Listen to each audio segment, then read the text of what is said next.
To make the character in step-by-step, I first start out by making an armature. This armature is made out of some paper clips that are bent to give it proper legs, a chest, and arms, connected together with some aluminum foil. Once I have the two sides of the wire made to be the same, I connect them through the chest using some aluminum foil, and then I make all the colors that I'm going to need, starting with the shirt brown, which is a orangish brown. After that, I make a lighter brown for the pants. And then once I have that lighter brown, I make an even lighter brown for the backpack. Then I make a slightly dirty blonde for the hair, and a dark black for the shoes.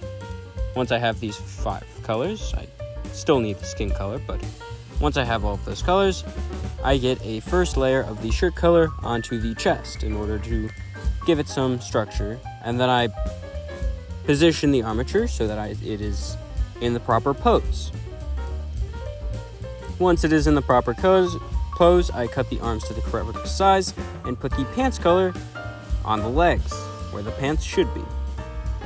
Once both of the exposed wire on the legs is covered, I flatten up the little thing and then connect the 2 legs with a piece down the middle, and a worm around the top of the pants gives it a proper seam line. Then, once all of that is blended together, smoothed out, and made to look like a pair of legs,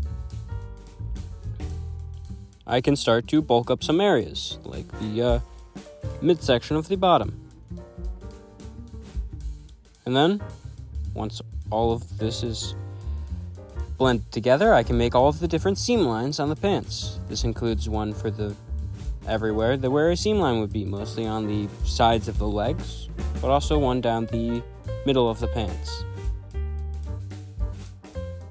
These go on both the inside and outside of the legs. So after that, I cover the top of the body in the orangish brown for the shirt color, and then blend it all in together to make it, one solid thing. Then I add a line down the middle of the shirt, and then I add some seams to the sides of the shirt. After that, I add in some of the sleeves, which are just half sleeves for the upper arm, and they cut off around the elbow. Above the elbow, I add in some tan for the upper arms, which is just everything after the elbow.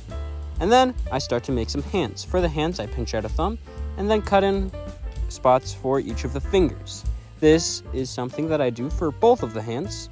And then, once I have both of the hands, I roll them into fists, making sure that both of them are actually, there's a left hand and a right hand. And then I connect them both to the wrists. Once that's done, I add in some little grooves into the upper sleeve portions, and then I add 2 worms around the seam from the shirt to the arm. Once that's done, I add in the shoes by adding some dark brown onto the bottom of the pants and making them look all shoe-shaped. Once the shoes, or the basic shape of the shoes, are on there and blended in together, I add in the tongues of the shoes, and then I add in the bottoms of the shoes, or the soles. Once these are both on here, I position both of the feet so that it could stand up properly, and then I start working on the backpack on the back of the man. Backpack is just a khaki color with a bunch of different pockets, the pockets being squares with a triangle on top that gets folded over and then placed onto all of the different parts of the bag. 2 on the bottom part, 1 on the middle back, and then 1 just triangle that gets blended into the top of the back. Then I add in little buttons on all 4 of these little pockets, and then after that's done, I have to add in the little straps. These are both the same color as the rest of the backpack, and just a simple worm strapped around the arm. These get cut off to the proper size and then blended into the backpack, on the bottom ones at least. The top ones get obvious completely disconnected from the thing. Then after that, I make the head, which is just a ball of the tan clay. I make some eyes, which then get baked so that I can properly push them into the face without them getting smushed. Then, once the eyes are properly in the head, I add in a little bean for the nose, which again gets blended into the head. After which I add the pupils, which are just black circles with a little white highlight. Now, the white highlight is on the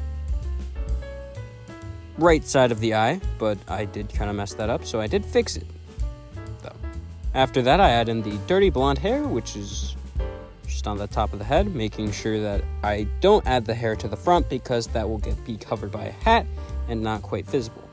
I then add the eyebrows and the ears just being just basic ears that are just flattened tan pieces. After of which I add the beard, which is just a piece of the hair color, which gets poked and bent until it's the proper shape.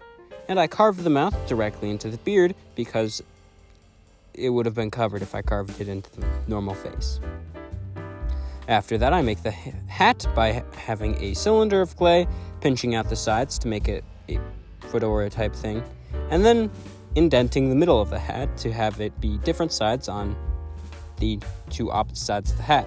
This gets placed on the head, and the head gets placed onto the body, and I make a green, and I flatten the green in order to make a base for the person to stand on. I then place the person on the base, the head onto the person, and then with that, it's finished.